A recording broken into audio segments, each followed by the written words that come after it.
गंधद्वारां दुराधर्मां नित्यपुष्टां करेषिणीं ईश्वरीं सर्वभूतानां तामेव भावोऽस्त्रियं वा गन्धाक्षपुष्पाणि समर्पयामि। पुरुषोत्तम समारंभा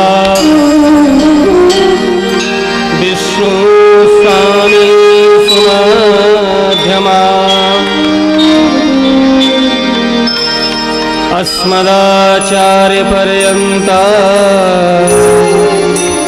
वन्दे गुरु परंपरा।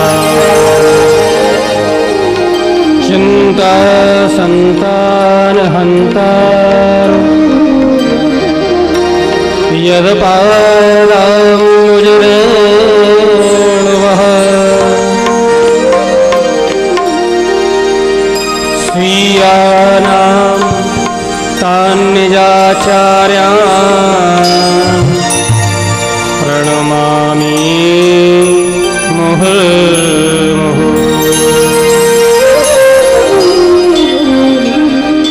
यदनुग्रहतो जन्तु सर्वदुःखातिगो भवेत् तमहं सर्वदा वन्दे श्रीमद्वल्लभनन्दनम्। अज्ञानतिमिरान्धस्य ज्ञानाञ्जनशलाकया चक्षुरुन्मीलितं येन तस्मै श्रीगुरवे नमः। श्रीगोवर्धननाथ पादयुगलं हय्यं प्रियं नित्यं श्रीमथुराधिपं सुखकरं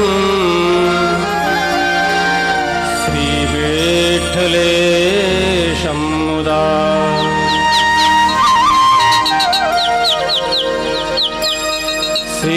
श्रीमद्पार्वतीश गोकुलपतिं श्रीगोकुलेन्दुं विभुं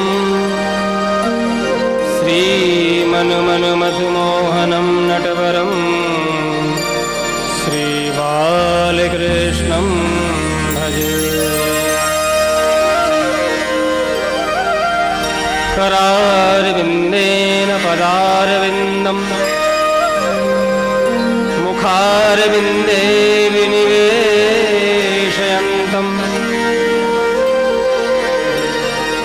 वटस्य पत्रस्य पुटे शयानं बालं मुकुन्दं मनसा स्मरामि। काहू केवल भजन को काहू के आचार व्यास भरोसे कुंवर के सोवत पाम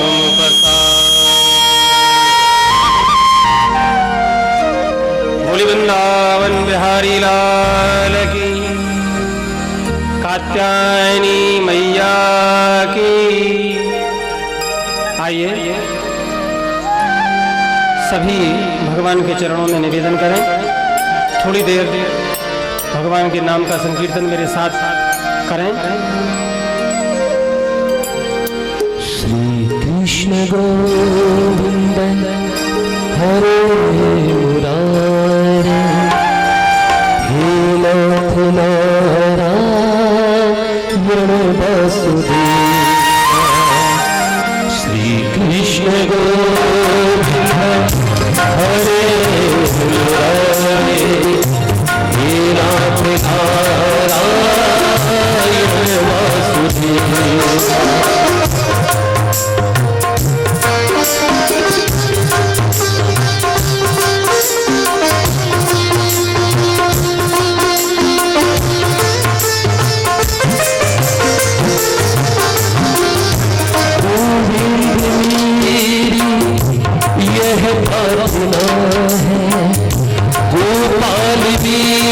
यह साधना है, भूल में नाम कभी तुम्हारा, प्यारी जरा तो मन में विचारो, क्या साथ मिलाई प्यारे तुम्हें, प्यारे जरा तो मन में विचारो, क्या साथ बुलाए क्या ले चलोगे, जाए यही साथ हर दम तुम्हारे, गोविंद दामोदर माधवी, श्री कृष्ण गोविंद हरे मुरारे, हे नाथ नारायण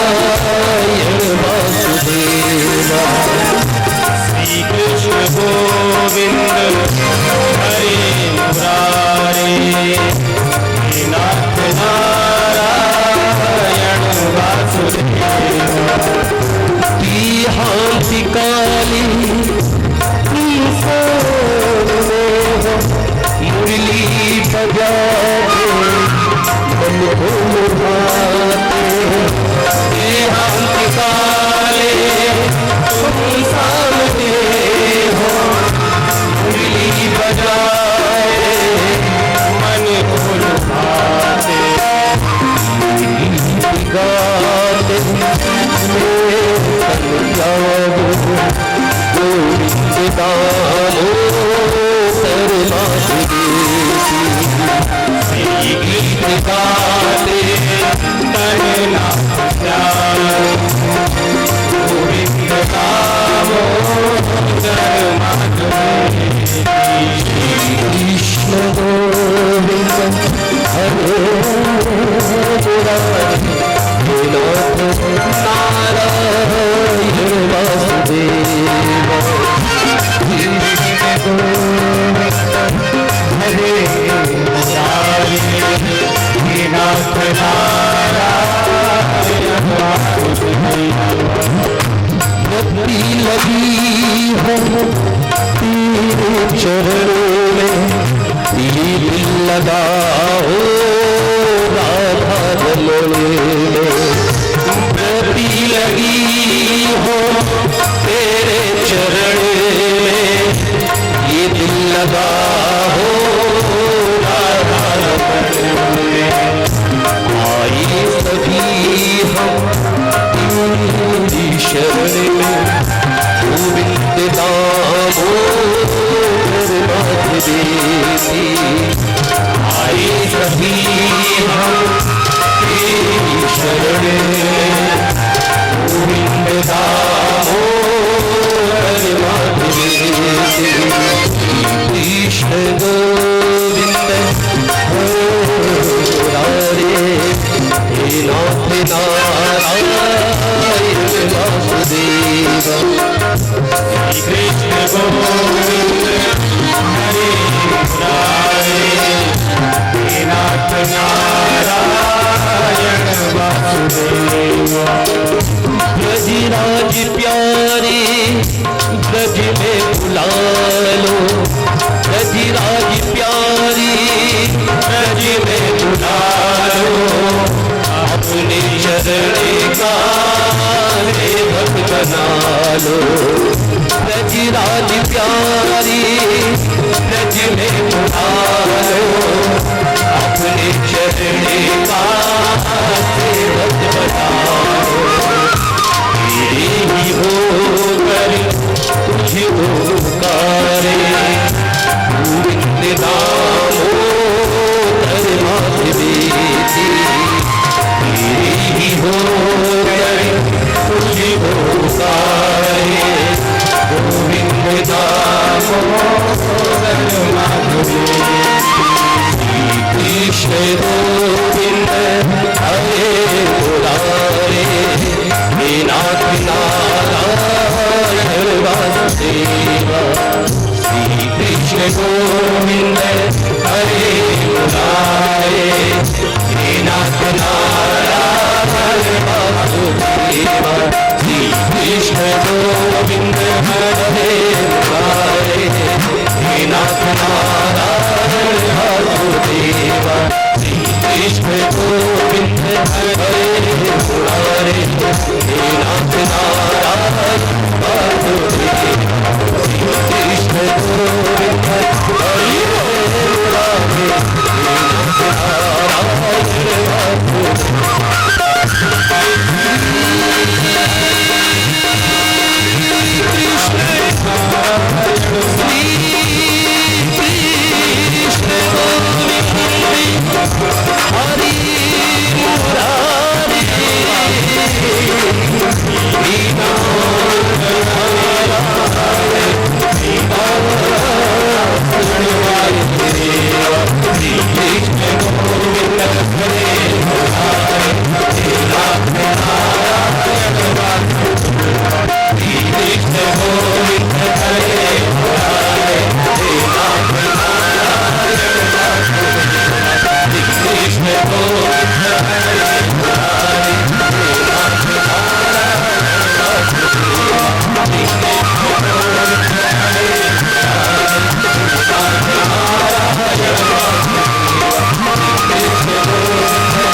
बोल वृंदावन बिहारी लाल की, सदगुरुदेव भगवान की, गोवर्धन नाथ की, कात्यायनी माता की जय।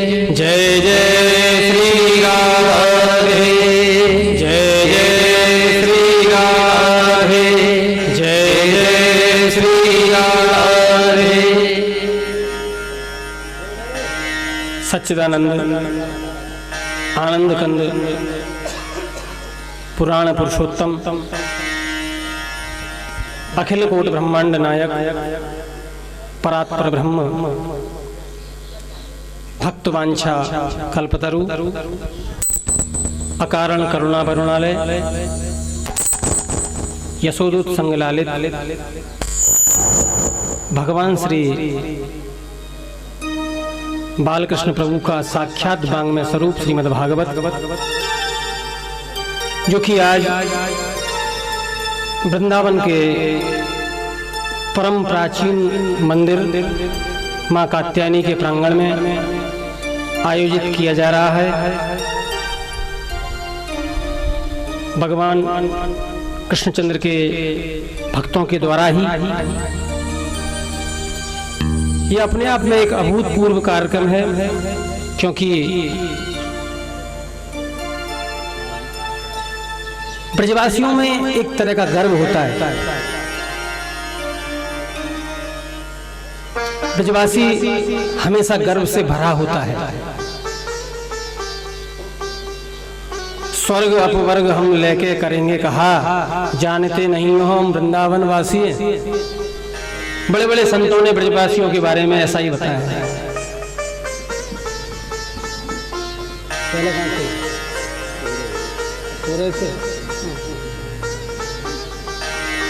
यही ब्रजवासियों की पहचान है बीच कथा में डिस्टर्ब।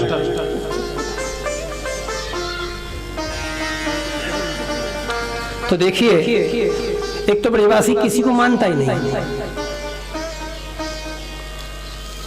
आप कहोगे भाई साहब महाराज जी की ऐसी बातें कर रहे हैं, मानते तो हैं आपको, और मां कात्यायनी को भी मानते हैं, तभी तो इतना बड़ा आयोजन कर रहे हैं। लेकिन ब्रजवासी का तात्पर्य मेरा ये है कि एक तो शब्द है ब्रजवासी, एक स्वरूप है ब्रजवासी।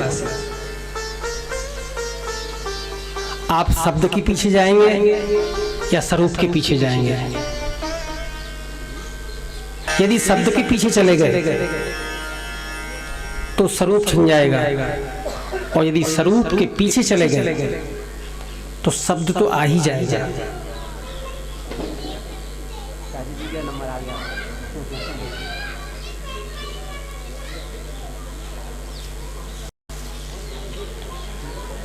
तो कल जो शोभा यात्रा का कार्यक्रम था, बड़ा ही विशाल आयोजन, तो हमसे एक सज्जन ने कहा कि महाराज बड़ा विशाल आयोजन हो रहा है, सारे के सारे ब्रजवासी शोभा यात्रा में चल रहे हैं, जबकि ब्रजवासी तो ऐसा सोचते हैं कि बिहारी जी चल के उनके घर पे आ जाए। लेकिन जब सारे ब्रजवासी शोभा यात्रा में चल दिए तो यही तो ब्रजवासियों की पहचान है, जहां कृष्ण है वहां ब्रजवासी है, और कृष्ण भागवत में ही तो है, क्योंकि भागवत जो बताती है कृष्ण का स्वरूप बताती है। तो हम सब ही लोग, चाहे भक्त हो, चाहे ब्रजवासी हो, चाहे वैष्णव हो, जो भी कृष्ण को मानते हैं वो भागवत को मानते हैं, और जो भागवत को मानते हैं वो उसके पीछे आते हैं। जो प्रेमी होता है ना, वो प्रेमी के पीछे चलता है। आजकल प्रेमी होते नहीं है, इसलिए साथ चलते हैं। प्रेमी तो प्रेमी के पीछे चलता है, पर कलयुग में प्रेम देखने को मिलता कहाँ है। जिसको तुम प्रेम कहते हो प्रेम नहीं होता। सारा विश्व प्रेम की बात करता है, सारे दुनिया के धर्म प्रेम की बात करते हैं, सारे दुनिया के आचार्य संत धर्मगुरु प्रेम की बात करते हैं, सारा अध्यात्म सारा दर्शन प्रेम के ऊपर टिका हुआ है। लेकिन उसके बाद प्रेम कहीं दृष्टिगोचर नहीं होता। होता क्यों नहीं है? क्योंकि हम शब्द के पीछे चले गए, प्रेम स्वरूप के पीछे नहीं गए। इसलिए मैंने ब्रजवासी शब्द बोला। ब्रजवासी कहने से ब्रजवासी नहीं होता, ब्रजवासी जीने से ब्रजवासी होता है। यदि हम अपना आकलन करें और स्वयं अपना चिंतन करें, आत्मचिंतन करें, और जरा समझने का प्रयास करें क्या हम ब्रजवासी हैं, तो उत्तर पता है। उत्तर बताने के लिए मैं यूं नहीं कहूंगा कि हाथ खड़े करो कौन ब्रजवासी। उत्तर सबको पता है कि हम ब्रजवासी नहीं हैं। तो हम फिर काहे के ब्रजवासी?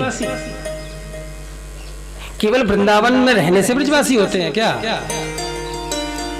वृंदावन में पैदा हो गए तो ब्रजवासी हो गए?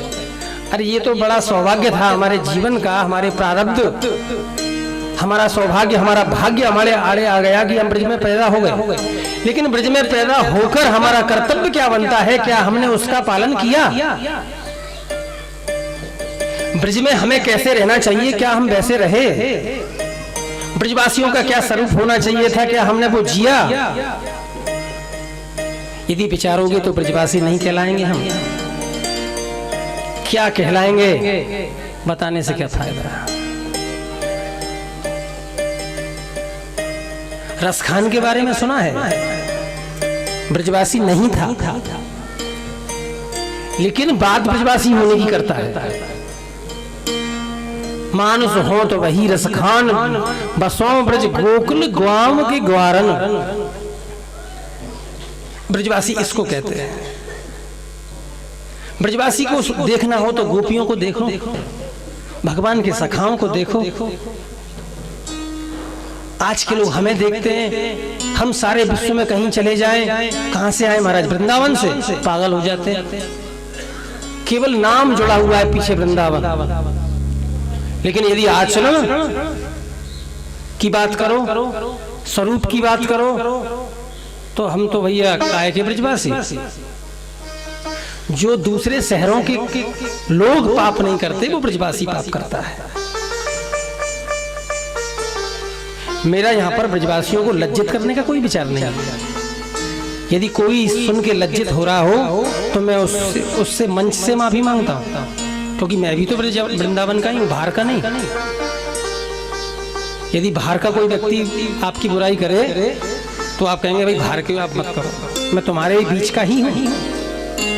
तो ये भागवत जो हो रही है उसका लक्ष्य ही ये है हमारे जो आयोजक हैं, मैंने उनसे पूछा कि ये कथा क्यों करा रहे हो? बोले महाराज कामना कोई नहीं है, बस भगवान की सेवा हो जाए।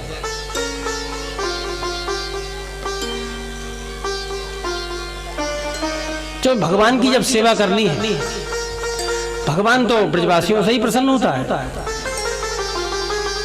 जब इंद्र ने भगवान कृष्ण के सखाओं पर कोप किया तो भगवान ने एक ही बात कही थी, ब्रजवासी वल्लभ सदा मेरे जीवन प्राण, इन्हें अनेक विसारी हो मोहि नंद बाबा किया। एक कृष्ण को देखो जो हमारी गारंटी ले रहा है, हमारा इंश्योरेंस कर रहा है। कोई भगवान ऐसा है संसार में जिसने ब्रजवासियों का इंश्योरेंस कर दिया हो?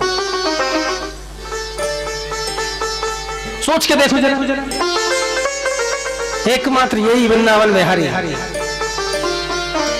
बोले मैं यदि वृंदावन में पैदा हुआ, ब्रज में पैदा हुआ, तो एक काम तो कर चलूं, इनका ठेका तो ले चलूं। ये जीवन भर इसी घमंड में, हजारों वर्षों से हमें वही घमंड चला रहा है। 5000 वर्ष हो गए हम ब्रजवासी। हाँ? यदि किसी परिवार का कोई व्यक्ति लखपति हो जाए, करोड़पति हो जाए, तो तुम्हें कहने में डर लगता है कि हमारा रिश्तेदार है, पता नहीं माने नहीं माने बाबा। अब पैसे वाला हो गया है, हमें रिश्तेदार माना नहीं माना बड़ी बेइज्जती होगी। लेकिन कृष्ण तो मानता है, ब्रजवासी वल्लभ सदा मेरे जीवन प्राण, इन्हें ना अनेक विसारी हो मोहि नंद बाबा की आन। बोले मुझे मेरे बाप की सौगंध है, ये मेरे हैं।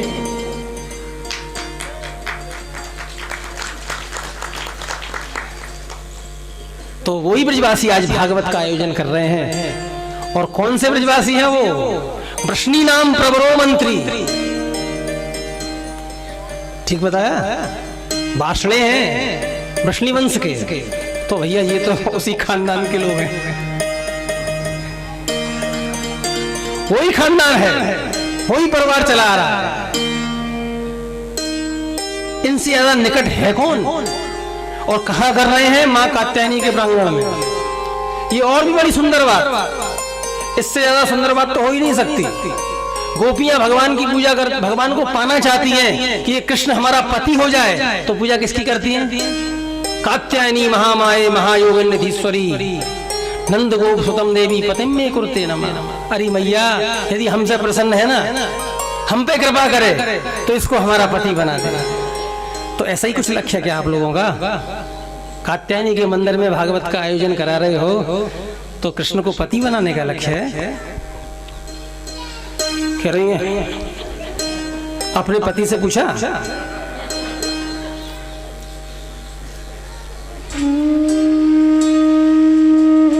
तो ये कह रही है पूछ लिया। आवाजें आ रही है कि पूछ लिया। बहुत सुंदर बात है। तो इससे सुंदर बात क्या होगी? हम माँ कात्यायनी के चरणों में बैठ के, उसकी गोद में बैठ के और बाप की बात करें। माँ की गोदी में बैठे हैं और बात किसकी हो रही है? बाप की। ये तो है। तो कथा सुनने का सबसे ज्यादा सुंदर संयोग इससे ज्यादा कोई नहीं हो सकता कि आप माँ के चरणों में बैठे हैं, ब्रजवासी हैं, कोई बाहर का व्यक्ति भी नहीं है। और कुछ हैं बाहर के भाई, तो वो ब्रजवासी बन चुके हैं, और नहीं बने तो 7 दिन में बना दिए जाएंगे। जिनका परमिट कैंसिल हो गया है वो रिन्यू हो जाएगा।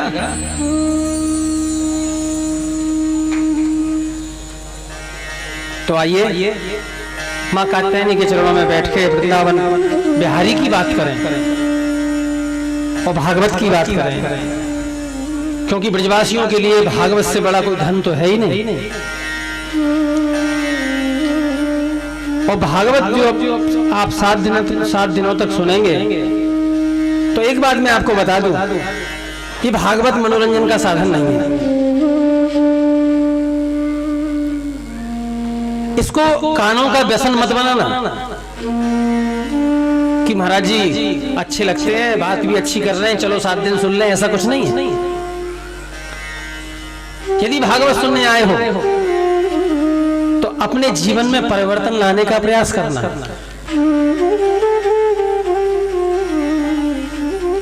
अंग्रेजी में एक शब्द है कन्फेशन।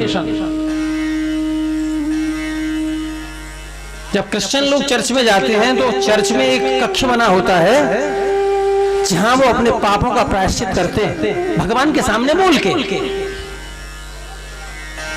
और पर्दे के पीछे पादरी सुनता है, वो उनको उपाय बताता है।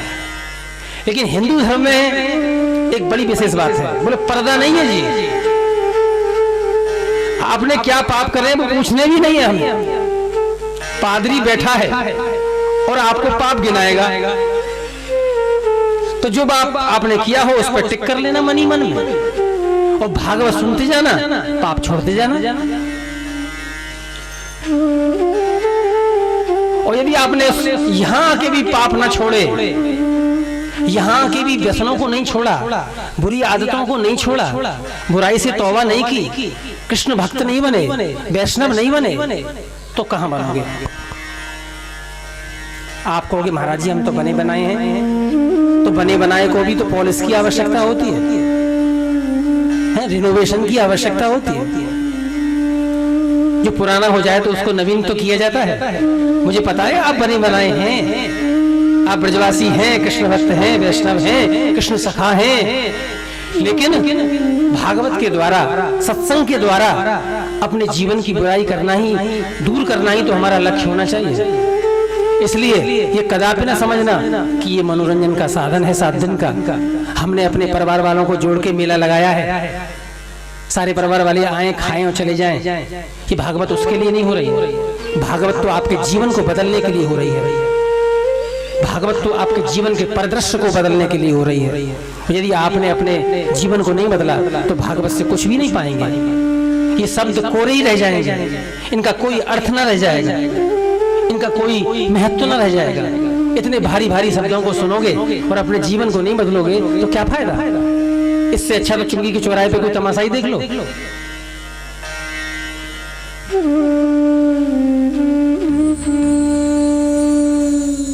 तो भागवत जी का जो पहला महात्मा का श्लोक है, आइए उस पर चर्चा करते हैं।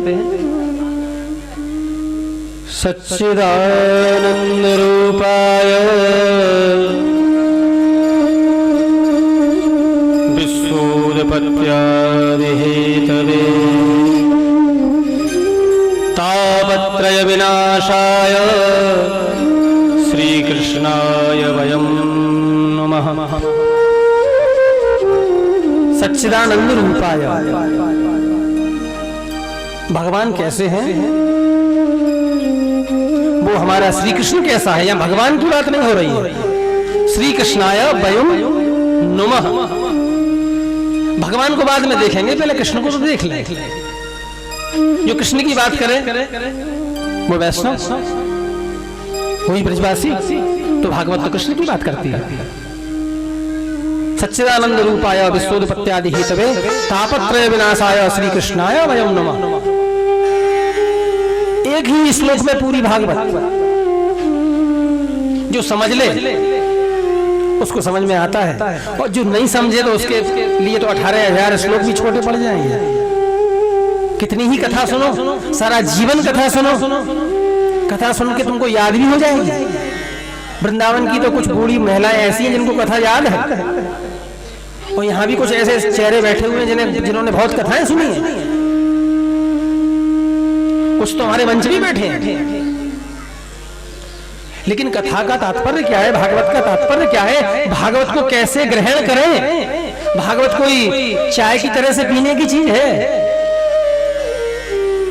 कभी कभी तुमने देखा होगा कि हमें भूख लगती है, हम भोजन करते हैं, तो वो इतना रूटीन में आ जाता है कि समय से भोजन करे चले जा रहे हैं, भूख लगे या ना लगे, 12 बज गए भूख खा लो। नाश्ते के समय नाश्ता ले लिया, भोजन के समय भोजन ले लिया, कभी ब्रेकफास्ट, कभी लंच, कभी डिनर, समय समय से हो रहा है। लेकिन तुम्हें भूख भी लग रही है कि नहीं? भोजन कब अच्छा लगता है? जब भूख लगे। और भूख कब लगेगी? जब कुछ प्रयास करोगे, अपने शरीर को थकाओगे। आजकल क्या होता है, भूख तो लगती नहीं और लेकिन खाए चले जा रहे हैं। तो इस तरह से भागवत की भूख है क्या, या सुने चले जा रहे हैं?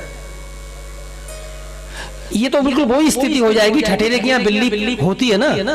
वैसे तो बिल्ली एक खटका से भाग जाती है, लेकिन ठठेरे की यहाँ जो बिल्ली होती है ना, उसे पता है यहाँ पे हर समय ठन ठन की आवाज आती रहती है, तो वो बेशरम हो जाती है। कितना भी तुम पीटो, बर्तनों को पीटते रहो, वो भागती नहीं। इसी प्रकार हमारा स्वभाव भी ठठेरे की बिल्ली की तरह से हो गया। बोले भागवत, हाँ हमने सुनी है, हमें तो आधी सी भागवत याद भी हो गई है, हमने तो कई भागवत करा भी ली है, हमें तो पता है। लेकिन भागवत पते ये केवल जनरल नॉलेज का कोई सब्जेक्ट नहीं है। भागवत कोई इंटेलिजेंस नहीं है, भागवत कोई जानकारी नहीं है, भागवत के श्लोकों को याद करने की आवश्यकता भी नहीं है। तो क्या है? भागवत तो पी के हजम कर जाने की चीज है। उसके बाद जो निकलेगा तुम्हारे द्वारा वो भागवत होगा और कुछ नहीं। हम तो क्या है, बोले हाँ हमने सुना है, लोग सुना देते हैं तुम्हें। उन्होंने महाराज जी ने ऐसा बताया और भागवत के श्लोक का ये अर्थ है। अरे भागवत का क्या अर्थ है ये तो ब्रह्मा को भी पता नहीं। मुयंती यत् सूरय, क्या कोई आसाराम बताएंगे, क्या कोई रमेश भाई बताएंगे, जब ब्रह्मा को भागवत नहीं पता। यदि मैं गलत कह रहा हूं तो मुझे उठा देना यहां से।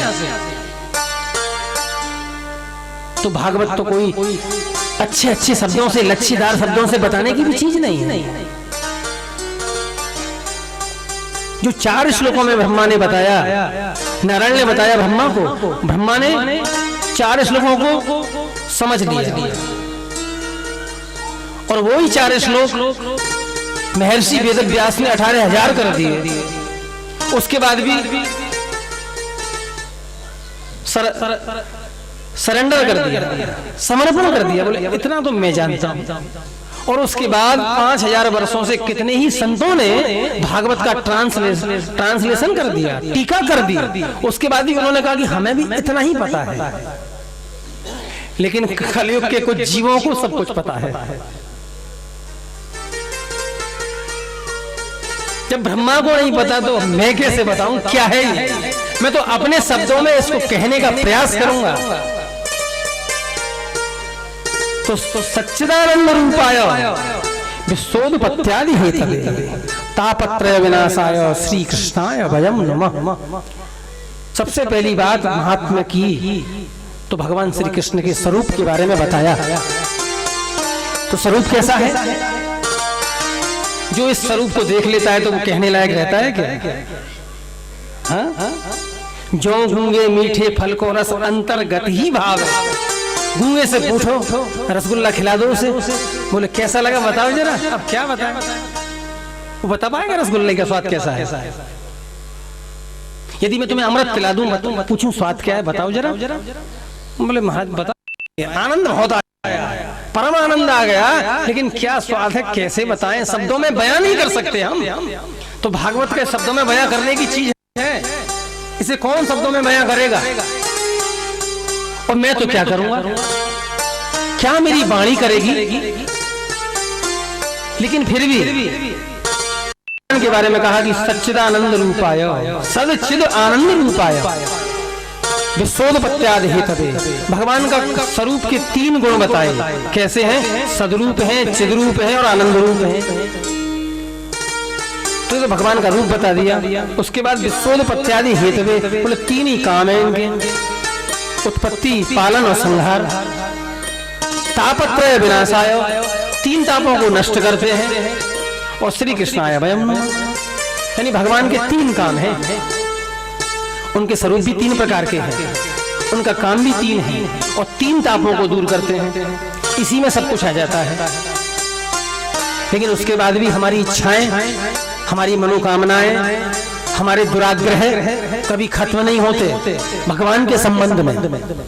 अब आप पहले ये तय कर लें कि भगवान को आप भगवान मानते हैं या नौकर। मैं नहीं समझता कि भगवान को कोई भगवान मानता है, किसी ने माना ही नहीं। जो भगवान मान लेगा वो फरमाइश नहीं करेगा, वो भगवान के मंदिर के दरवाजे के आगे कान नहीं पकड़ेगा, बार बार सर नहीं मारेगा, झोली नहीं फैला देगा, मैंने झोली फैला दी कन्हैया अब तू खजाना प्यार का लौटा दे। यदि वो कन्हैया खजाना लुटाने पे आ गया तो तेरी झोली फट जाएगी। तेरी झोली में उसका खजाना है? एक टाट के बोरे को जाके टाट के बोरे को ले जाओ रिजर्व बैंक लूटने जाओ, क्या मजाक है? एक छोटा सा मेला कुचेला तुम्हारा थैला और कहाँ जा रहे हो? बोले रिजर्व बैंक लूटने जा रहा है। देख लो अपने आप को, बताऊंगा मैं और तय आपको करना है। सारे लोग नहीं तो कर रहे हैं। महाराज जी भाव है, महाराज जी श्रद्धा है। अरे क्या भाव और क्या श्रद्धा, श्रद्धा की तो बात ही मत करो, और भाव को तुमने जिया नहीं।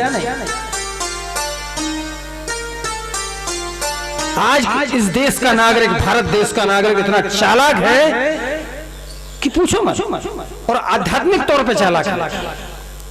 सांसारिक चालाक तो है, वो आध्यात्मिकता में भी इतनी चालाकी करने लग गया है कि उसने आध्यात्मिक बाजार को भी व्यावसायिक बाजार बना दिया। और उसके बाद कहते हैं हम तो धार्मिक हैं, हम तो भक्त हैं। यदि आप कहते हैं कि आप भक्त हैं तो समझ लीजिए आप भक्ति नहीं है।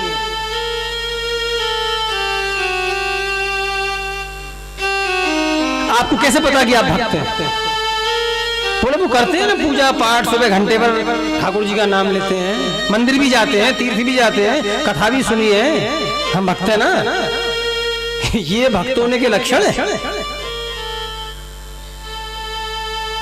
ये तो भक्त होने के लक्षण ही नहीं है।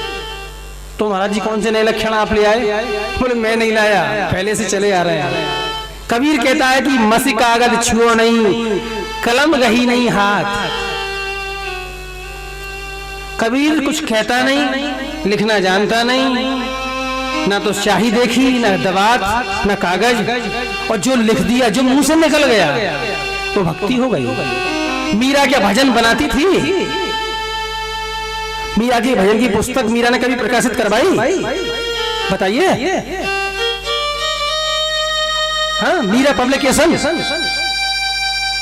कोई भजन की पुस्तक मीरा ने प्रकाशित नहीं करवाई, लेकिन मीरा के भजन आज उनकी पीएचडी होती है, समझ में नहीं आते। क्यों? मीरा इतनी भक्ति में डूब गई, जो उसके मुंह से निकला वो भजन हो गया, जो उसने बोल दिया वो भजन ही हो गया। तो भागवत भी यही है, जो व्यास ने कह दिया वो भागवत हो गया। भागवत स्वयं व्यास को पता नहीं कि वो क्या लिख दिया है उसने। जब व्यास जी की समाधि टूटती है और पूछते हैं शिष्यों से ये क्या है, बोले आपने जो बोला था हमने लिख दिया है। और व्यास ने जब पढ़ा तो उन्हें समझ में ना आया, बोले ये क्या है भाई? तो फिर तुम कैसे कहोगे कि तुम जानते हो? तुम कैसे कहोगे कि तुम भक्त हो? भक्ति का कोई कोर्स है? लिविंग ऑफ आर्ट, जीने की कला सिखाते हैं लोग बाग, आर्ट ऑफ लिविंग। भक्त कैसे हुआ जाए बताते हैं लोग बाग। उनको फॉलो कर लो तो भगवान को मिल जाए, भगवान मिल जाएगा।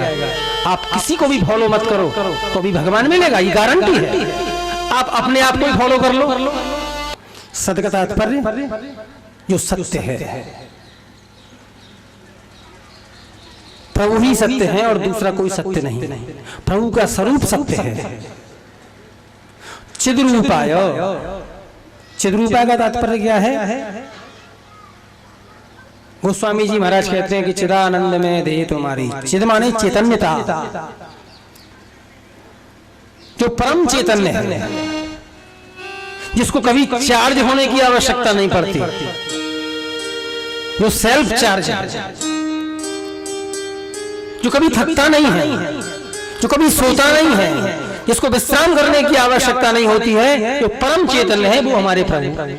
अब इतने सारे उनके चाहने वाले वो कैसे सो सकता है?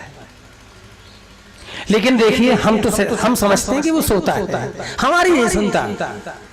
सबकी सुन रहा है, पड़ोसी की सुन रहा है, हमारी भी सुन लो। अरे वो सबकी सुनता है, लेकिन तुम्हारा भाव कैसा है, तुम्हारा उनसे प्रेम कैसा है, तुम्हारी भक्ति कैसी है, ये इस पर डिपेंड है। अब क्या कॉल बेल लगी हुई है दरवाजे पे,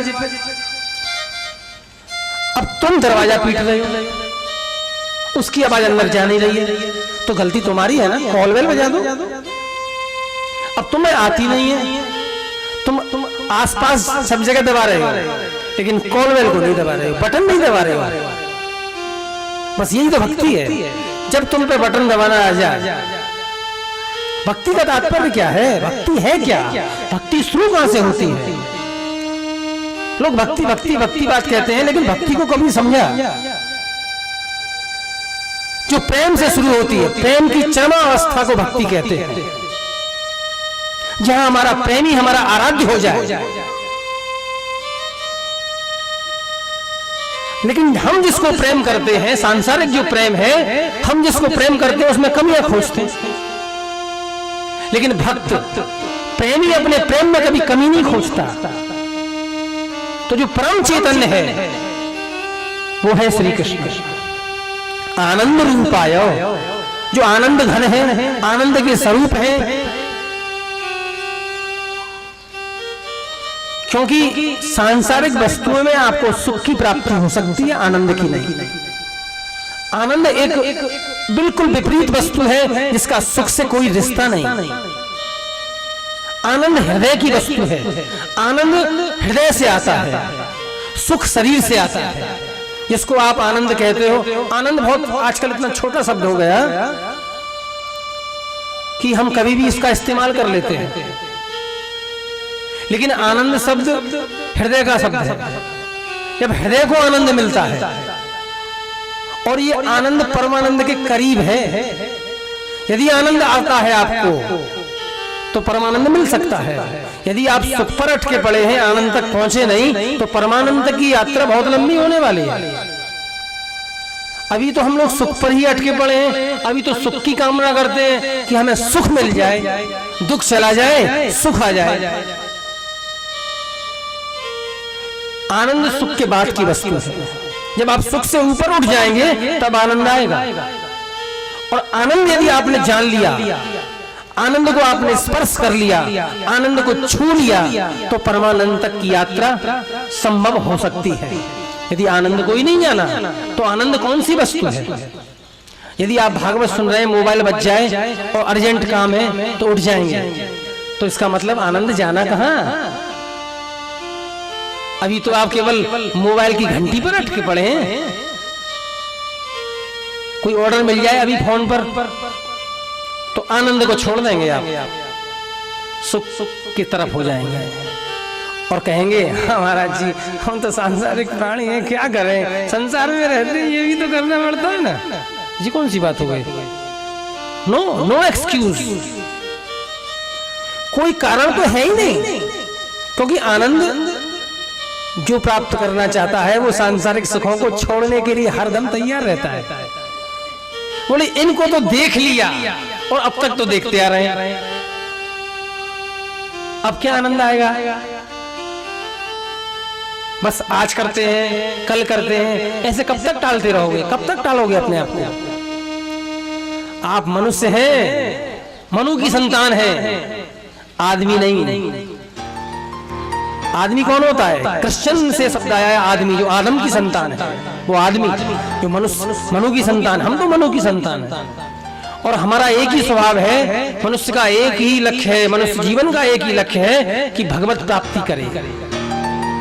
तो भगवत प्राप्ति के लिए आप भागवत में आते हैं, भागवत का श्रवण करते हैं, सत्संग में जाते हैं, तो क्या आपने अपने सत्संग को, क्या आपने अपनी भक्ति को इतना प्रगाढ़ किया, इतना स्ट्रांग बना लिया कि आनंद आने लग जाए? आनंद आने लगा है क्या? किसको आनंद आ रहा है? अभी तो कहेंगे सबको आ रहा है। तो जो आनंद स्वरूप है ऐसे परमात्मा, और विश्व की उत्पत्ति के, पालन के, संहार के एकमात्र कारण है, और तीनों तापों से हमें मुक्ति दिलाते हैं। वो तीन ताप कौन से हैं? दैहिक, दैविक, भौतिक। दैवीय ताप होता है, दैविक भौतिक ताप होता है, सांसारिक, और एक होता है शरीर का ताप। रोग है, डिसीज है, एक्सीडेंट हो जाए, ये क्या है? भूकंप आ जाए, अनेक प्रकार के ताप हमारे जीवन में लगे रहते हैं। इतने दुख हैं इस संसार में कि बुद्ध को कहना पड़ा सब्बम दुखम, इस संसार में दुख के अलावा तो कुछ है ही नहीं। लेकिन भागवत कहती है सुख भी यही है संसार में, आनंद भी यही है। यदि जानने की कोशिश करोगे तब ना मिलेगा। अरे जहां से सुख आता है ना, वहीं से दुख आता है। एक बेटा हो जाए सुख आ जाएगा, एक बेटा हो गया, यदि वो बेटा निकम्मा और कपूत हो जाए, वहीं से दुख आएगा। आपके घर में टीवी नहीं थी, टीवी ले आए, टीवी चल रहा है तो सुख है। अब लेकिन टीवी आ गया, बच्चे पढ़ते नहीं है तो कितना बड़ा दुख है। 20,000 का मोबाइल आपकी जेब में खो जाए, कितना बड़ा दुख है। मोबाइल तो बहुत सुख दे रहा था ना आपको। देखो जहां से सुख आता है, जिस पति की कामना करते हैं कि हमारा पति हमारे सपनों का राजकुमार ऐसा हो वैसा हो, और नेक भी 19-20 मिल जाए, वहीं से दुख शुरू। बोले हमने तो अपनी बेटी भाड़ में जाओ, बड़ा दुख है।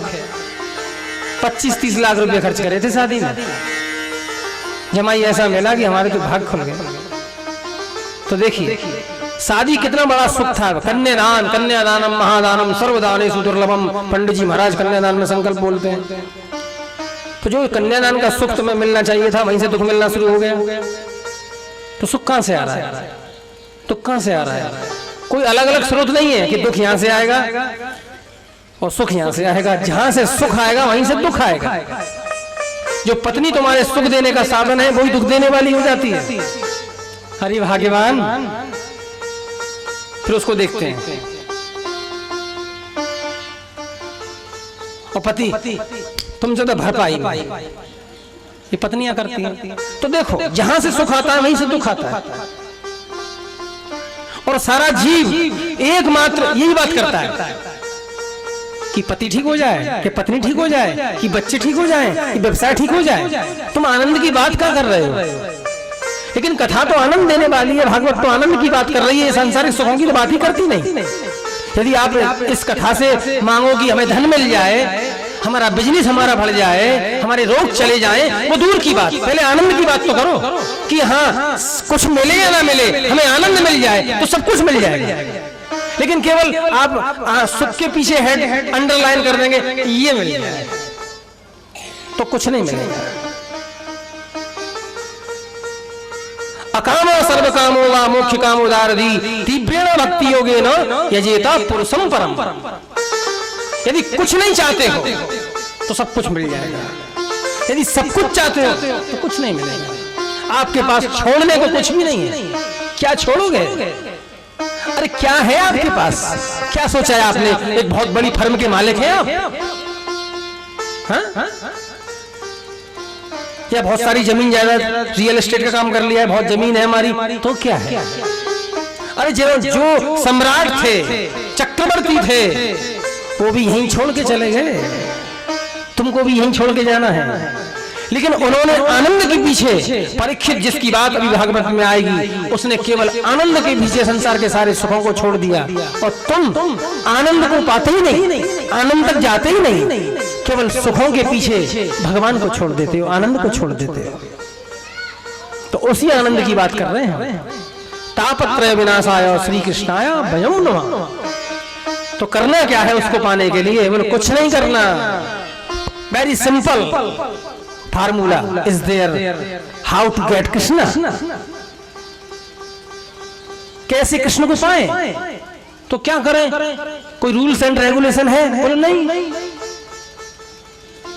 तो भगवान को पाने के लिए संसार छोड़ दें? बोले नहीं।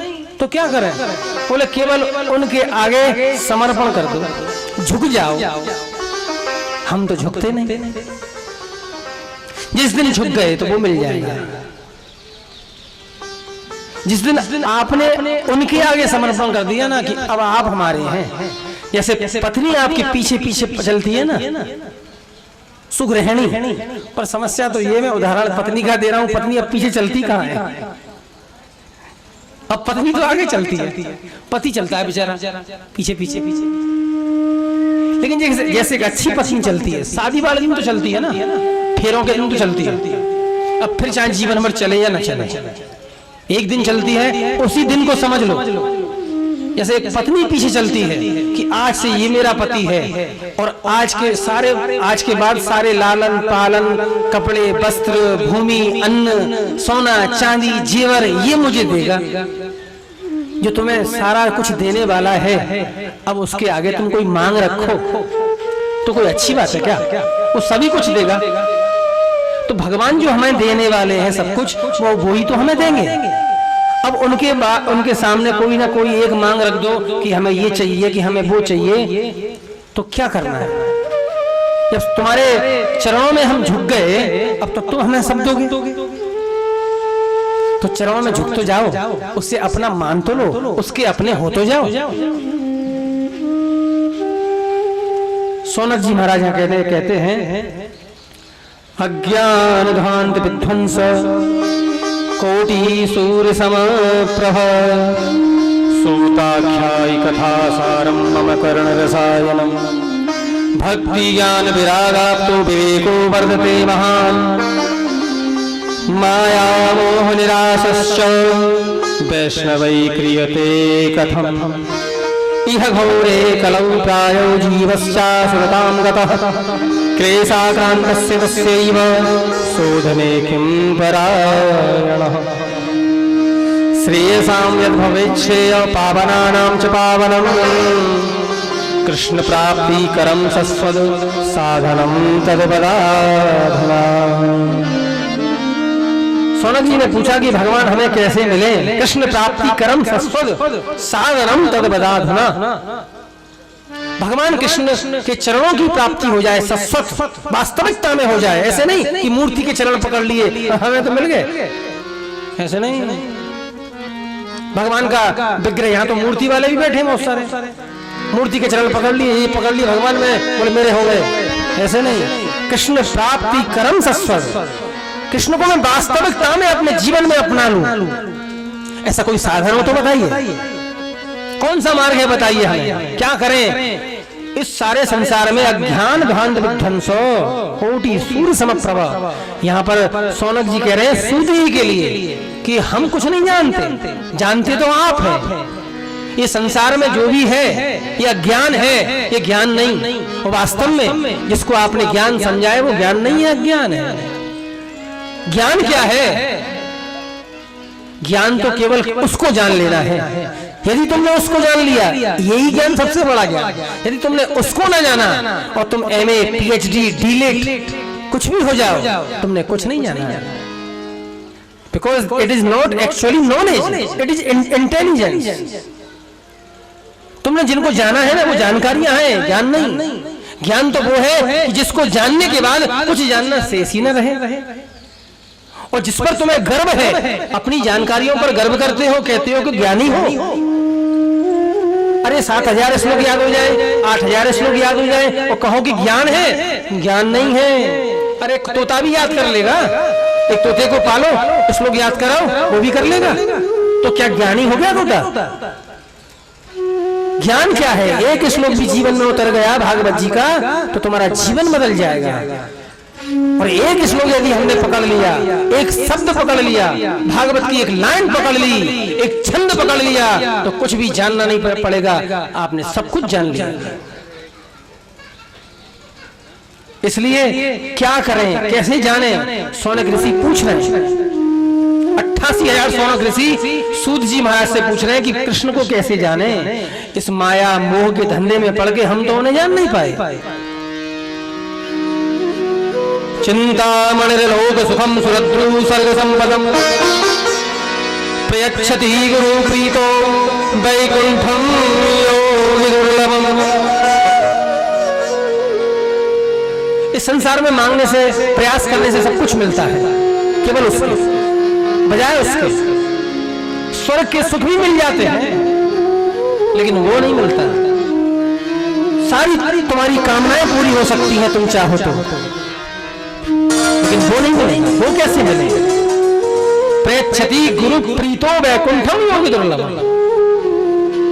यदि गुरु से प्रीति करते हो,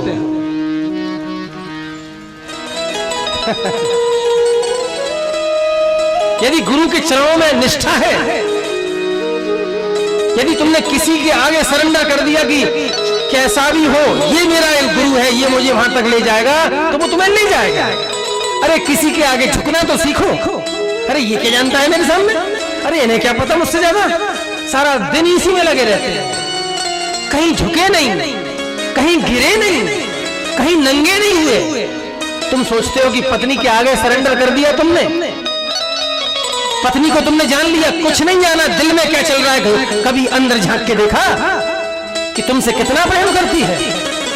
अरे शरीर से प्रेम करती है, दिल से भी करती है कि नहीं? कभी सोचा? तो उत्तर ना आएगा, चौंक जाओगे। कभी झांक के देखना। तो वही यदि तुमने गुरु के आगे समर्पण कर दिया कि क्या है मेरा गुरु, कौन है मेरा गुरु, कैसा है मेरा गुरु, इस चक्कर में मत पड़ना कि पैसे वाला है कि नहीं, 1000 कमरों के आश्रम में रहता है कि नहीं, बैंक बैलेंस है कि नहीं, विदेश आता जाता है कि नहीं, हजारों चेले हैं कि नहीं, उसको बनाओगे नहीं मिलेगा। वृंदावन में आके किसी भिखारी को भी बना लेना गुरु, वो तुम्हें भगवान की प्राप्ति करा देगा। सूरदास जी महाराज जब जा रहे थे, धाम को जा रहे थे, लोगों ने पूछा ब्रजवासियों ने, होए ने मेरो साधन है तो गुरु का चरण, अन्यथा कुछ नहीं। भरोसा दृढ़ इन चरण में किया। किसी की श्रद्धा ऐसी होती है गुरु में? बोले हमारी है ना महाराज जी। 100 गुण देख के तो हम चेला किसी को गुरु बनाते हैं।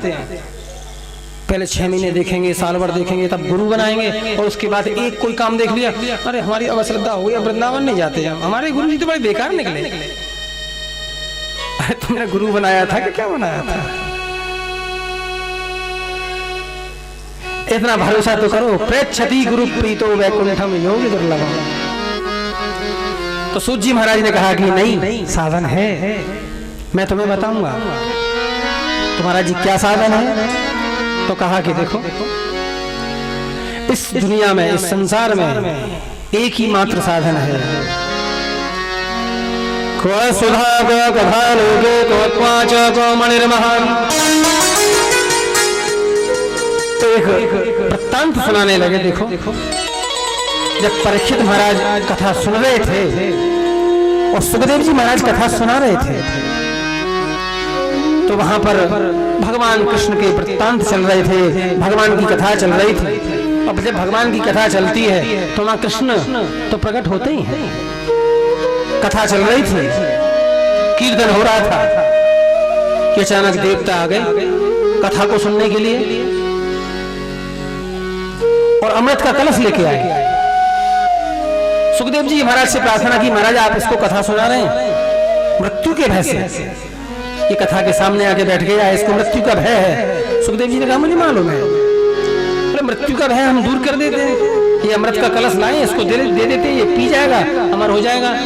रही ये कथा, ये आप हमें सुनाइए। बोले क्यों? बोले हम देवता हैं, हमें तो मृत्यु का भी भय नहीं, हमें सुख दुख की चिंता नहीं, हम तो हमेशा एक से हैं, इस कथा के अधिकारी तो हमें होना चाहिए ना।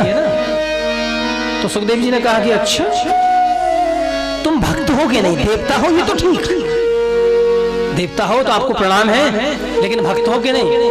और ये क्या होता है? सुखदेव जी हंसने लगे, बोले भक्त नहीं हो ना, इसलिए कथा के अधिकारी भी नहीं, क्योंकि कथा का अधिकारी तो भक्त होता है। कथा क्या है? कन्वर्सेशन। दो भक्त आपस में बात कर रहे हैं भगवान श्री कृष्ण की, अपने इष्ट की, अपने आराध्य की, अपने भगवान की, उसी को तो कथा कहते हैं। आप, मैं बात कर रहा हूं, आप सुन रहे हैं, तो कहने वाला भक्त, सुनने वाला भक्त। यदि सुनने वाला भक्त नहीं है तो मैं कुछ भी कहूं, आपके पल्ले कुछ नहीं पड़ेगा। यदि मैं भक्त नहीं हूं तो मैं क्या कहूंगा उसके बारे में? तो सुखदेव जी ने कहा कि अरे कथा लो, सुधा का कथा लोके क्वाच को मणिर्महान। कहाँ तो मेरी कथा और कहाँ ये अमृत? तो देखिए, अमृत से भी बड़ी है कथा। लेकिन हमने अमृत को बड़ा समझा, कथा को हमेशा छोटा समझा। हम अमृत के पीछे भाग रहे हैं। बोले महाराज जी कहाँ भागते अमृत के पीछे? यदि आप अमृत के पीछे भागते नहीं तो अमेरिका इलाज कराने क्यों जाते हो? हाँ? यदि आप अमृत के पीछे भागते नहीं हो तो सीधे बोले लंदन से डॉक्टर बुलाया पिताजी के इलाज के लिए। काय के लिए बुलाया? यानी लंदन से अमृत मंगाया अपने पिताजी को स्वस्थ करने के लिए। अरे वृंदावन से कथावाचक बुला लेते, वृंदावन से कोई भक्त बुला लेते, या उनको वृंदावन ले आते। वृंदावन तो बहुत हजारों वर्षों से हार्ट का हॉस्पिटल है वृंदावन में। ये वृंदावन ही सारा हार्ट का हॉस्पिटल है। लेकिन हमने समझा नहीं, जाना नहीं, केवल कानों का विषय बना लिया, मनोरंजन समझने लगे। बहुत सुंदर कथा है, मजा आ रहा है, आनंद आ रहा है, कथा बहुत अच्छी होती है वृंदावन में। और वृंदावन के वक्ता तो बहुत ही अच्छी कथा करते हैं। ये वाणी का और कानों का विषय नहीं है, हृदय का विषय है, आत्मा का विषय है।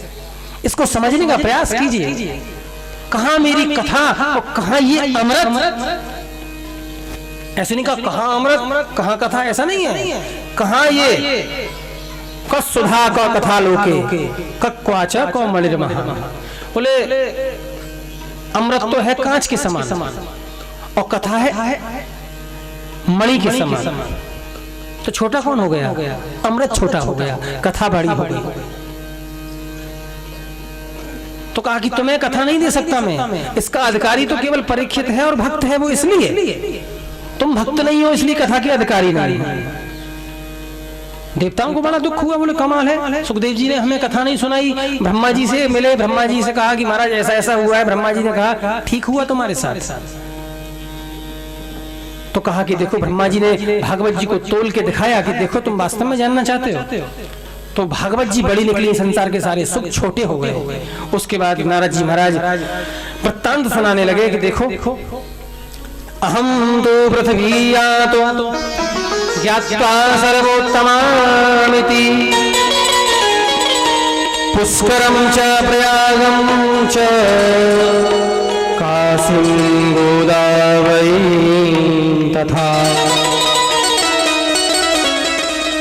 हरिक्षेत्रम कुरुक्षेत्रम श्रीरंगम सेतुवंदनम एवमादिषु तीर्थेषु भ्रममायितस्ततः।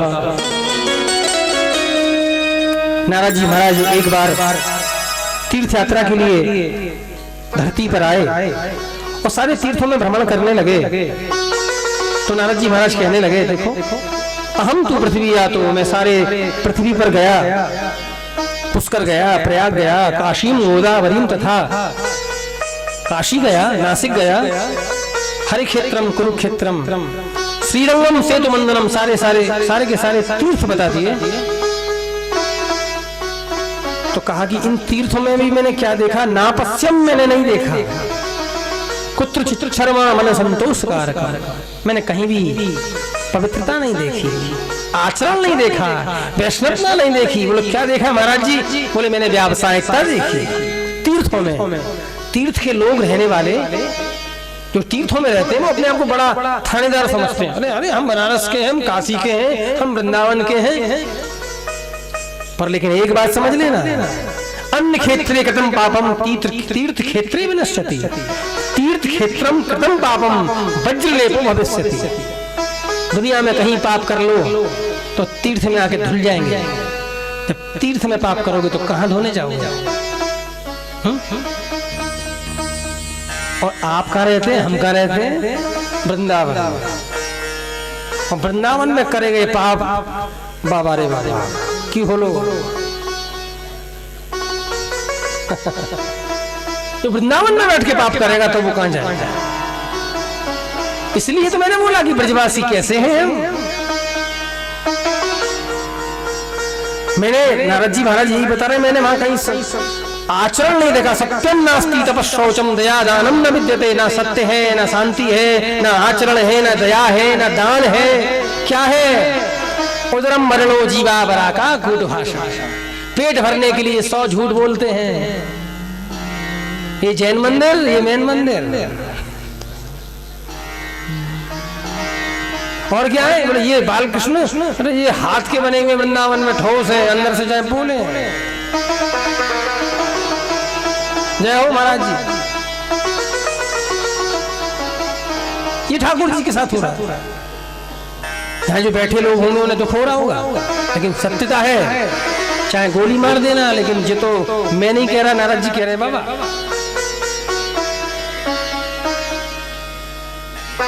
मेरी बात नहीं है, नारद जी की बात है। उदरम मरणो जीवा वरा का कूट भाषण। लोग अपने पेट को भरने के लिए तरह तरह की झूठ, तरह तरह का छल करते हैं। मंदा समंद मतयो मंद भाग्या हो। लोगों के मन, लोगों के हृदय छोटे हो गए। भाई भाई की नहीं सुनता, परिवारों में प्रेम नहीं है, आपस में लड़ रहे हैं। यदि दिल बड़ा हो तो लड़ाई होगी। एक एक गज जमीन के टुकड़े के पीछे तो यहाँ पे गोली चलती है। जिस रच को पाने के लिए दुनिया भर के संत यहाँ आए, उसी जमीन के टुकड़े पर यहाँ कत्ल होते हैं। जय हो वृंदावन धाम की। लेकिन ये मेरी बात नहीं है, नारद जी की बात है। कोई मुझको इंडिकेट मत करना कि मैं कह रहा हूं ऐसा। मैं नहीं कह रहा, नारद जी कह रहे हैं। पाखंड निर्ता संतो विरक्ता सपरिग्रहा। बोले संतों के हाल सुनोगे? पाखंड निर्ता, संतो पाखंडी हो गए। संतो विरक्ता सपरिग्रहा, जो विरक्त थे, बोले कैसे? बैरागी बाबा महाराज, बैरागी बाबा। सब कुछ छोड़ दिया इन्होंने, संसार को छोड़ दिया। तो बोले महाराज छोड़ दिया तो ये क्या है महाराज, ये क्या है? बोले या तो आन का आश्रम है, वैसे ने सब छोड़ दिया। पैसे को हाथ नहीं लगाते, चिमटे से पकड़ते। पैसे दोगे तो ऐसे नहीं पकड़ेंगे, लोहे का चिमटा पकड़ेंगे, उससे लेंगे। हाथ ही तो नहीं लगाना ना, हाथ का लगाना। और आजकल तो चिमटे से भी पकड़ने की जरूरत नहीं है, बस केवल बैंक अकाउंट बताओ, बोले उसमें ट्रांसफर कर दो। पकड़ा कहां? संतों के हाल है। ना योगी नैव सिद्धो भा, ना ज्ञानी सत्क्रियो नरा। कहीं मैंने ना तो योगी देखा, ना सिद्ध देखा, ना ज्ञानी देखा, ना कहीं अच्छा आचरण करने वाला सज्जन पुरुष देखा। लेकिन आप बड़े समझदार लोग हैं, आप बच गए। मैं बात वृंदावन की नहीं कर रहा, ये अन्य तीर्थों की बात है। आप सोच रहे होगे वृंदावन की बात कर रहे हो, वृंदावन की नहीं, क्योंकि नारद जी ने कहा मैं तीर्थों में गया, वृंदावन तो अभी आया ही नहीं। तो कहा कि ए यामुनम तटमापन्नो यत्र लीला हरेरहु। सारे तीर्थ जैसे मैंने बताए वैसे हैं, लेकिन जैसे ही मैं वृंदावन गया, आहा, वृंदावन में ऐसा कुछ नहीं था। वृंदावन में यमुना बह रही थी, सारे ब्रजवासी कृष्ण प्रेम में डूबे हुए थे। कृष्ण प्रेम में मैं इतना भाव विभोर हो गया कि यमुना किनारे स्नान किया। स्नान करके जब मैं भगवान का नाम सुमरण करता हुआ जैसे ही आया, तो मैंने देखा एक स्त्री, वो दो वृद्ध पुरुष उसके बगल में लेटे हुए थे, उनके साथ बैठी हुई थी। आंखों में, नेत्रों में से आंसू आ रहे थे, विलाप कर रही थी। मैंने सोचा वृंदावन में तो कोई दुखी मैंने आज तक देखा ही नहीं, सब भगवान के प्रेम में डूबे हुए हैं, अघाए हुए हैं। वृंदावन के लोग तो वास्तव में अघाए हुए हैं, लेकिन उसको मैंने देखा रोते हुए। तो मैंने पूछा भी नहीं। मैंने सोचा कौन चक्कर में पड़ूं, स्त्री है, अब स्त्री की क्या गारंटी। तो मैं बच के निकला, लेकिन उस स्त्री ने वही रोका। भो भो साहो क्षणं तिष्ठ मच्चिंतामपि नाशय दर्शनं तव लोकस्य सर्वथा विहरं परम। उस स्त्री ने कहा कि हे साधु महाराज, कहाँ जा रहे हो आप? वो साधु क्षण तिष्ठ, रुकिए रुकिए रुकिए, मेरी चिंता का नाश कीजिए, मेरे कष्टों को दूर कीजिए। तुम्हारे दर्शनों से तो सारे संसार के पाप धुल जाते हैं ना। मैंने देखा, अरे ये मुझे ही बुला रही है। और नारद जी महाराज वृंदावन में देख रहे हैं, वृंदावन में स्त्री बुला रही है, कहीं कोई चक्कर ना पड़ जाए। आजकल बाबा जी भागते हैं कैमरे से, स्त्री से बोलने में बचते हैं, पता नहीं कोई कैमरा लेके शूटिंग कर रहा हो और टीवी पे दिखा दे, बोले संत पकड़ा गया देखो। नारद जी भाग रहे थे वहां से बच के। वृंदावन की तो लीला है ना। नारद जी की बात बाद में करते हैं, बड़ा सुंदर भजन हमारे बजा रहे हैं साथी लोग। ओ मेरे उठे बिरह की पीर सखी, वृंदावन जाऊंगी, वृंदावन जाऊंगी। मेरे उठे बिरह की पीर सखी, वृंदावन जाऊंगी, वृंदावन जाऊंगी, वृंदावन जाऊंगी सखी, वृंदावन जाऊंगी, वृंदावन जाऊंगी, वृंदावन जाऊंगी, वृंदावन जाऊंगी सखी, वृंदावन जाऊंगी, वृंदावन जाऊंगी सखी, वृंदावन जाऊंगी।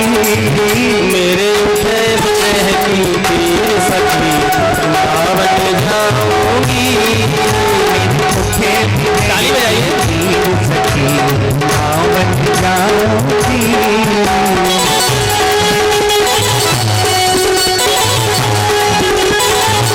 सभी ताली बजाइए।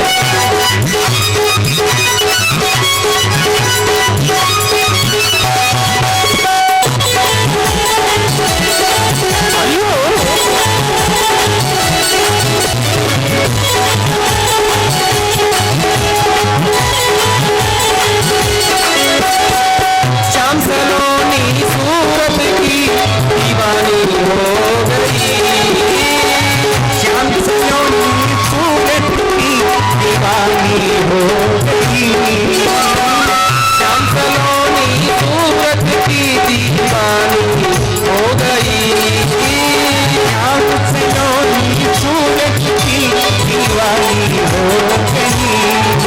मैं कैसे धारू पीर सखी, वृंदावन जाऊंगी, कैसे धारू पीर सखी, वृंदावन जाऊंगी, कैसे धारू पीर सखी, वृंदावन जाऊंगी, कैसे धारू पीर सखी, वृंदावन जाऊंगी, वृंदावन जाऊंगी सखी, वृंदावन जाऊंगी, वृंदावन जाऊंगी सखी, वृंदावन जाऊंगी। मेरे उठे बिरह की पीर सखी, वृंदावन जाऊंगी, उठे बिरह की पीर सखी, वृंदावन जाऊंगी।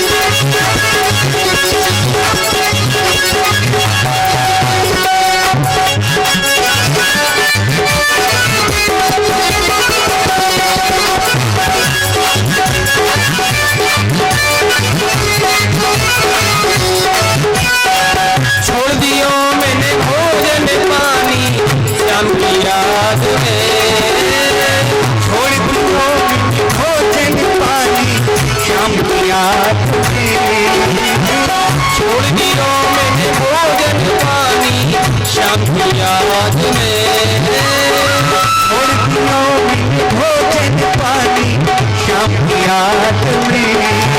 मेरे नैनन मेरे नैनन मेरे नैनन बरसे, वृंदावन जाऊंगी,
वृंदावन जाऊंगी सखी वृंदावन जाऊंगी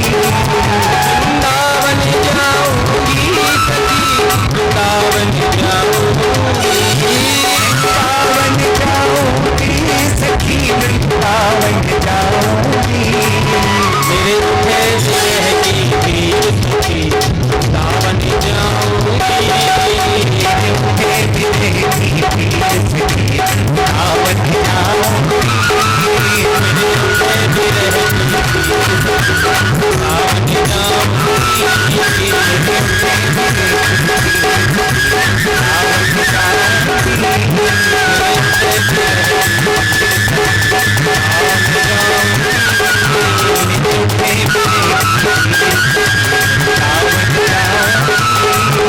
मुझे विरह की पीर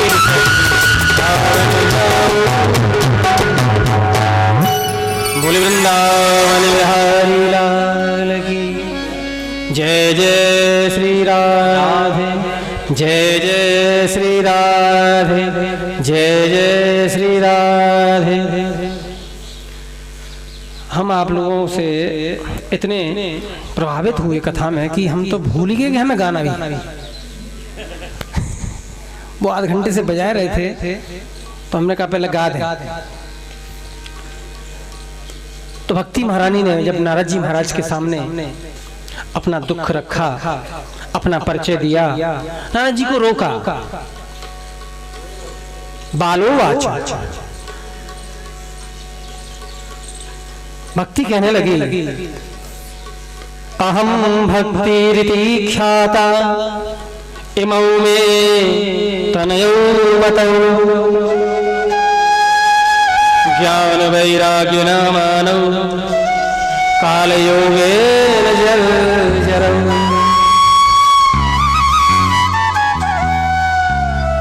नारद जी से भक्ति ने कहा कि भगवान अहम भक्ति, मैं भक्ति हूँ। बोले अच्छा तुम ही भक्ति हो? बोले हाँ। ये दो पुरुष कौन लेटे हैं वृद्ध? बोले ज्ञान वैराग्य ना मानव। ये ज्ञान है, ये वैराग्य, दोनों ही बूढ़े हैं, ज्ञान वैराग्य। बोले ये बूढ़े कैसे हो गए? ऐसा तो मैंने कभी नहीं देखा। भक्ति युवा बेटे वृद्ध। बोले महाराज ब्यूटी पार्लर जाती है। आजकल की माँ 50 साल की भी हो जाए ना ब्यूटी पार्लर जाती हैं, और 40 साल का बच्चा चांद पे बाल तो आधे हो जाते हैं, चंदा सा निकल आता है, बूढ़ा सही लगता है। ये कलयुग की बात है। लेकिन यहां दूसरी बात है, काल योगी ने जर्जर, ये काल के प्रभाव से जर्जर हो गए। तो काल का प्रभाव भक्ति तुम्हारे ऊपर क्यों नहीं पड़ा? बोले मेरे ऊपर भी पड़ा था। मैं भी वृद्धि थी, बूढ़ी हो गई थी, बूढ़ी डोकरी। तो तुम जवान कैसे हो गई? बोले मैं, ये बड़ी बड़ी लंबी कहानी। बोले मैं तो क्या जवान थी, मैं तो हम तीनों ही बूढ़े थे। लेकिन क्या हुआ, हम वृंदावन आए तो भक्ति ने कहा कि उत्पन्ना द्रविणेशा हम वृद्धिम कर्णाटके गता क्वचित क्वचिन महाराष्ट्रे गुर्जरे जीर्णताम गता। मैं पैदा हुई थी द्रविड़ देश में, साउथ में, दक्षिण में। भक्ति का जन्म होता है साउथ से, और साउथ से चल के जब भक्ति भारत की यात्रा पर निकलती है तो उत्तर प्रदेश में आते आते तो बूढ़ी हो जाती है। गुजरात में बूढ़ी हो गई। उत्पन्ना द्रविणेशा हम वृद्धिम कर्णाटके गता, और कर्नाटक आते आते मैं जवान हो गई। तो राजेश जी चिंता मत करो, नागपुर में भक्ति जवान है, कर्नाटक पास ही है ना। लेकिन क्वचित क्वचिन महाराष्ट्र, कुछ कुछ मेरा विकास महाराष्ट्र में भी हुआ, तो इसलिए मराठवाड़ा के लोग बच गए। गुर्जरे, जैसे ही मैं गुजरात में आई मैं वृद्ध हो गई। वृंदावनम प्राप्य नवीनेव स्वरूपणे, लेकिन जैसे ही मैं वृंदावन पधारी मैं पुनः युवा हो गई, पुनः जवान हो गई। ये तो वृंदावन का प्रभाव है। जो भक्ति वृद्ध हो चुकी थी, कृषकाय हो चुकी थी, वो आज वृंदावन में युवा हो गई।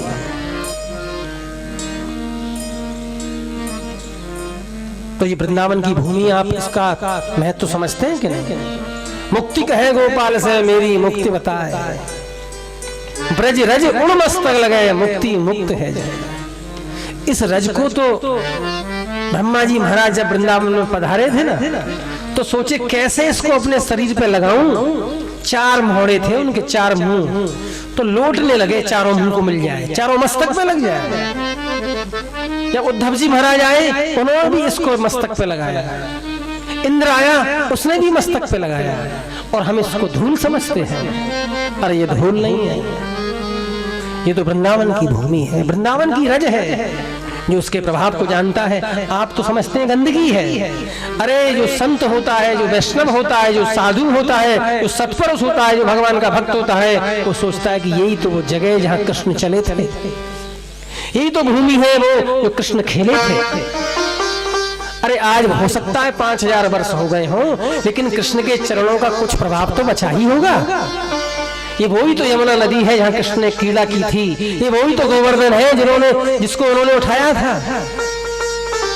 कभी इस दृष्टि से भी देखा, कभी वृंदावन को उसी दृष्टि से देखा, अरे ये वृंदावन भगवान का है, ये भगवान का टीला स्थल है। हम कितने परम महाभाग हैं कि इस भूमि में पैदा हुए या इस यहाँ रहते हैं। हम तो इसको मात्र एक शहर समझते हैं, एक गांव समझते हैं।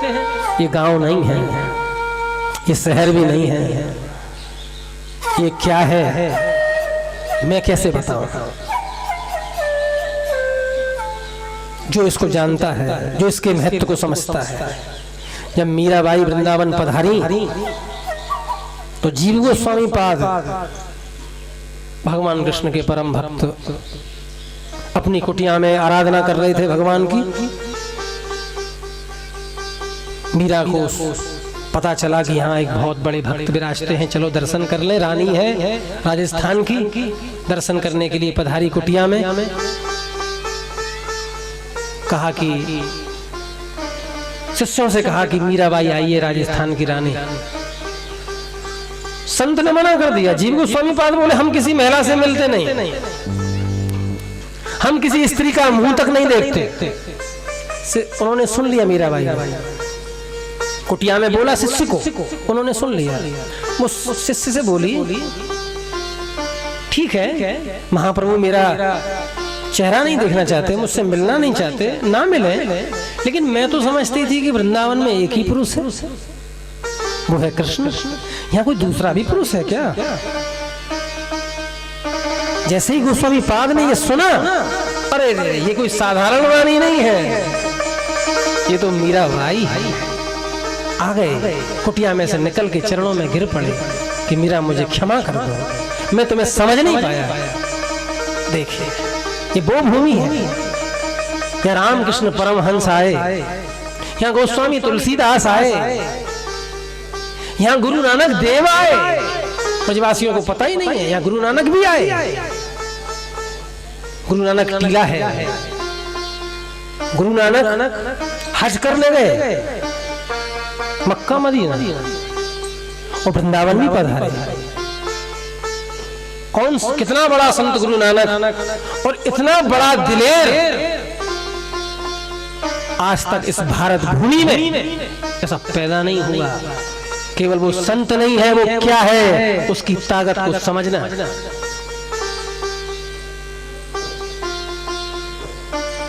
जहां हज करने गए गुरु नानक देव, मक्का की तरफ, मक्का की मस्जिद की तरफ पैर करके सो रहे। मौलाना कह रहा है भारतीय फकीर साधु क्या कर रहा है, ये खुदा की तरफ पैर करके सोता है। नानक देव बोले भैया जहां तेरा खुदा ना हो वहां तू पैर कर दे मेरे। हर तरफ खुदा है, कहां करूं इन पैरों को। वो मौलाना तो चक्कर में आ गया, बोले ये कोई छोटा मोटा फकीर नहीं बाबा, ये तो बहुत बड़ा है। हम लोग तो पाखंड के पीछे पड़ जाते हैं। बोले मेरे पैर तू वहां कर दे जहां तेरा खुदा ना हो। वो तो गिर पड़ा, बोले महाराज मैं नहीं कर पाऊंगा। तो बोले जहां है वहां रहने दे। हर जगह खुदा है। हो ही नानक देव वृंदावन पधारे। वो तुलसीदास जी महाराज वृंदावन के भूमि में भगवान राम को खोज रहे हैं। नंददास जी महाराज के संग पधारे वृंदावन। नंददास जी महाराज सारे वृंदावन के मंदिरों को दिखा रहे हैं, गोविंद गोपीनाथ। बोले देखो, बोले क्या देखूं इन्हें, मेरा राम कहाँ है। तुलसी मस्तक तब नवे धनुष बाण लो हाथ। तो जो बांके बिहारी थे राधा कृष्ण हमारे, वो ऐसे हो गए, धनुष बाण ले लेते हैं। क्या बात है तुलसी, तू प्रसन्न रहे। ये है वो वृंदावन। यहाँ रामकृष्ण परमहंस पधारे वृंदावन में, काली के परम उपासक। तुमको लगता होगा वो काली का भक्त है, लेकिन वो वैश्वर है। उसको जो गुरु मंत्र मिला है वो कृष्ण का मिला है। रामकृष्ण परमहंस को वैष्णो देवी गए हो, उसका नाम वैष्णो देवी क्यों है? क्योंकि वो भगवान कृष्ण की भक्त है वो देवी। उसका नाम इसलिए तो वैष्णवी है। एक संत पहुंचे वैष्णो देवी, बोले माँ ये तुम क्या करती हो, तुम्हारे यहाँ बलियां चढ़ती हैं बकरे की, कभी ये क्या नाटक है? बोले क्या करूं, लोग चढ़ाते हैं, अपनी मनोवृत्तियों को हम भगवान के आगे परोस देते हैं कि मैया को बलि पसंद है। हमारी कात्यायनी यहाँ बैठी है, कभी बलि नहीं चढ़ी, क्या हमारी कात्यायनी हमसे नाराज हो जाएगी? माँ कभी नाराज होती है? अरे माँ के सामने बेटा कितना भी बुरा करे, माँ तो नाराज नहीं होती। जगत गुरु शंकराचार्य कहते हैं पुत्र को पुत्र हो सकता है, लेकिन माता को माता नहीं होती। तो फिर तो संत ने कहा माँ ये क्यों करती हो? बोले ठीक है अब आगे से नहीं होगा। बोले ठीक है मैं आपको वैष्णव बना देता हूँ। उन्होंने गुरु मंत्र दे दिया माँ वैष्णो देवी को, उससे उस दिन से वो वैष्णो देवी हो गई। तो देखिए वही रामकृष्ण परमहंस से वृंदावन पधारे, तो यहाँ पर एक स्थान है कृष्ण काली मंदिर आज भी है। तो कृष्ण की जीवन कलाई, रामकृष्ण तो काली को खोज रहे, काली वृंदावन में कहां से आए? तो कृष्ण के ही स्वरूप में काली आ गई। ये बोध धाम है, वो वृंदावन है। राधा रमण लाल के मंदिर में गए हो? गोपाल भट्टी जी सालिग्राम की शिला थी पहले, वहां पर सालिग्राम की सेवा करते थे और मन में संकल्प ये रहता था कि प्रभु ना आपकी सेवा होती है, ना श्रृंगार कर सकता हूँ, ना आनंद आता है। यदि आपके हाथ होते, चरण कमल होते, गर्दन होती, ग्रीवा होती, मस्तक होता, श्रृंगार करता, कानों में कुंडल पहनाता, वस्त्र पहनाता, ऐसी कामना करते थे। मंदिर के पट को बंद करके जब दूसरे दिन आके खोला, मंगला का दर्शन किया, राधा रमन लाल प्रकट हो गए। बोले कर ले सेवा, ये वो वृंदावन धाम है। तो इसके महत्व को समझो। तो यहाँ पर भक्ति कह रही है कि जैसी में वृंदावन पधारी, भक्ति है क्या? भक्ति है क्या? इसको समझो। तो यहाँ नारद जी कहते हैं कि तम तु भक्ति प्रिया तस्य सततम प्राणतोदिता त्वयाहूतस्तु भगवान याति नीच ग्रहेष्वपि। अरे भक्ति तुम तो कृष्ण की प्रिया हो, और जहां भगवान चले जाए वहां तुम चली जाती है। जिस जगह भगवान आ जाए वहां तुम आ जाती हो। तुम्हारे चक्कर में तो भगवान सबरी के यहाँ चले जाते हैं, तुम्हारे चक्कर में तो भगवान रहीम दास के पास चले जाते हैं, तुम्हारे चक्कर में भगवान धन्ना सेठ के पास चले जाते हैं, नरसिंह भगत का भात भर देते हैं, नामदेव का छप्पर छवा देते हैं। तुम्हारे ही कारण तो सब कुछ होता है। तो वृंदावन में तुम्हारे अलावा यहाँ है ही क्या?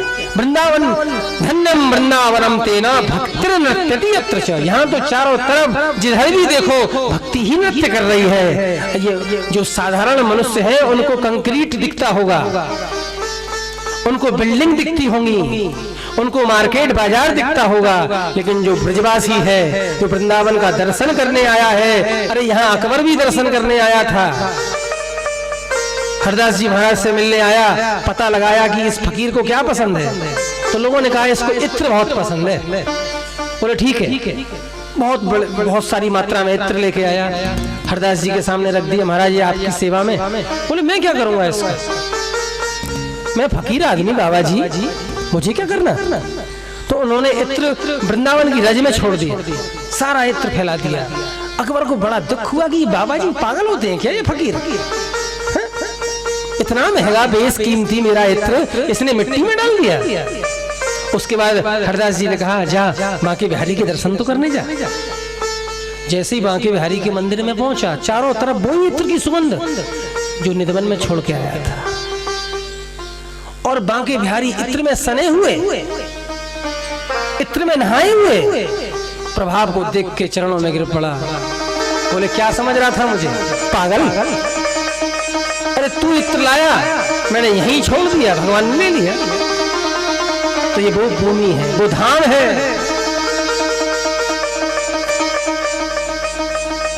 तो इसके महत्व को समझो। नारद जी महाराज ने जब ये कथा सुनी तो कहा भक्ति तुम चिंता मत करो, तुम्हारे बच्चों को युवा बनाने के लिए मैं प्रयास करूंगा। तो यहाँ वृद्ध कौन हो गया है, ज्ञान और वैराग्य। तो बात समझने की केवल इतनी है, क्या भक्ति वृंदावन में ज्ञान की आवश्यकता है, क्या वैराग्य की आवश्यकता है? यानी कितनी सुंदर बात, यहाँ भगवान को पाने के लिए ना तो ज्ञान की आवश्यकता ना वैराग्य की आवश्यकता। वैराग्य मीन्स रिनाउंसिएशन, छोड़ देना, संसार को छोड़ देना, परिवार को छोड़ देना, घर को छोड़ देना, बाबा जी हो जाना, बाबा जी हो जाओ। तो क्या भगवान मिल जाएगा? ज्ञानी हो जाओ। अरे ज्ञान तो चैतन्य महाप्रभु को भी बहुत था, ज्ञान तो बहुत से लोगों को बहुत था, लेकिन ज्ञान से वो मिलता नहीं है ना। जो ज्ञानी होता है वो कभी नाच सकता है क्या? ज्ञानी तो घमंड में जीता है, गर्व में जीता है। चैतन्य महाप्रभु जब तक ज्ञानी बने रहे तब तक नवद्वीप में बने रहे। अनेक विद्वानों से शास्त्रार्थ किया, ज्ञान के बल पर उनको हरा दिया। चिंतन करने लगे कि मैंने ज्ञान के बल पर सबको हरा दिया, लेकिन कृष्ण प्रेम मेरे हृदय में अंकुरित नहीं हुआ अभी तक। इसका मतलब यह है कि ज्ञान से वो मिलता नहीं है। अब ज्ञान को छोड़ दो, सारी दीवारों को, मर्यादाओं को तोड़ दो, ज्ञान छोड़ दिया तो ज्ञानी कभी नाच नहीं सकता बाजारों में। ज्ञानी नाचता है क्या? कोई पैसे वाला हो उससे को जरा नाचे ना। ठीक है, ठीक है, ऐसा करता है। कोई ज्ञानी हो उससे को नाचो। शंकराचार्य जी को बुला लाओ, नचवाओ, नाचेंगे। लेकिन एक ब्रजवासी नाच देगा, ठुमके लगा देगा, खूब नाचेगा। तो ये क्या है? ज्ञान से नहीं मिलता।